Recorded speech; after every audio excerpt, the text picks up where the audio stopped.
दोस्तों 22 अप्रैल 2025 को जब हमारे पहलगांव पर आतंकी हमला हुआ था, जिसमें कि 26 टूरिस्ट मारे गए थे, आतंकियों ने धर्म पूछ कर इस कायराना पूर्ण तरीके से हमारे लोगों को मारा था। तब देश की सरकार ने कहा था कि खून और पानी एक साथ नहीं बह सकता, यानी कि आप हमारा खून बहाओगे, हम आपको पानी देते रहेंगे, ये नहीं चलेगा।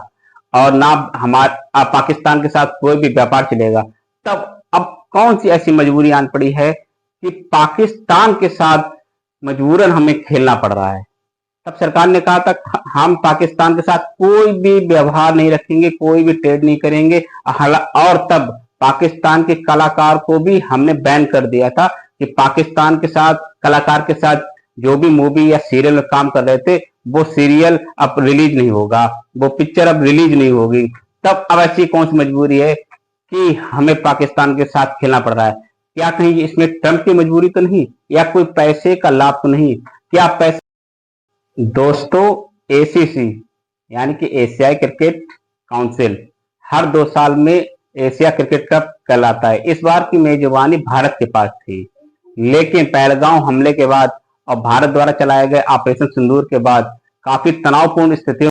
फिलहाल हैशटैग बायकॉट पाक क्रिकेट मैच, ये हैशटैग काफी रूप से ट्रेंडिंग में चल रहा है। उद्धव ठाकरे ने कहा है कि जब आपने कहा था खून और पानी एक साथ नहीं चल सकते, तो भारत और पाक के साथ क्रिकेट मैच कैसे चल सकता है? हालांकि भारत सरकार की तरफ से पक्ष आया है कि पाकिस्तान और भारत के साथ द्विपक्षीय सीरीज नहीं हो सकती, लेकिन जब भी कोई मल्टीनेशनल सीरीज होती है तो उसमें भारत का पाकिस्तान के साथ खेलना मजबूरी हो जाता है। यह एक कहते प्रोटोकॉल जैसा है। बीजेपी सांसद अनुराग ठाकुर ने भी कहा है कि भारत पाकिस्तान के साथ द्विपक्षीय सीरीज नहीं खेलने जा रहा है, लेकिन मल्टीनेशनल सीरीज में पाकिस्तान के साथ अगर मैच पड़ता है तो उसको खेलना। इतने भारी विरोध के बावजूद अगर भारत पाकिस्तान के साथ मैच खेल रहा है तो उसके एक्सपर्टों का कहना है ये सब रिवेन्यू के कारण हो रहा है। एसीसी की रिवेन्यू आती है। अगर जिस मैच में भारत नहीं खेलता है तो स्पॉन्सर्स और आयोजकों को भी बहुत सारा नुकसान होता है। सबसे बड़ी जो रिवेन्यू आता है ब्रॉडकास्टिंग से आता है, और भारत में इस क्रिकेट को देखने वाले दर्शक बहुत हैं। जहां भारत खेलेगा वहां पे आयोजकों की रिवेन्यू बहुत ज्यादा होगी। ये एक पहला जरिया हो सकता है, अगर दृष्टिकोण हो सकता है, जिसकी वजह से हम देख सकते हैं कि भारत पाकिस्तान के साथ खेलना बहुत बड़ी मजबूरी है। एक मीडिया रिपोर्ट के मुताबिक अगर हम कुछ जानकारी जुटा पाते हैं तो ये मोटा मोटा तौर पे अनुमान लगता है कि इस मैच से 800 करोड़ रुपए की रेवेन्यू जनरेट होगी। उसमें सबसे मोटा फायदा तो होगा इसके ब्रॉडकास्टर को, सोनी पिक्चर्स को।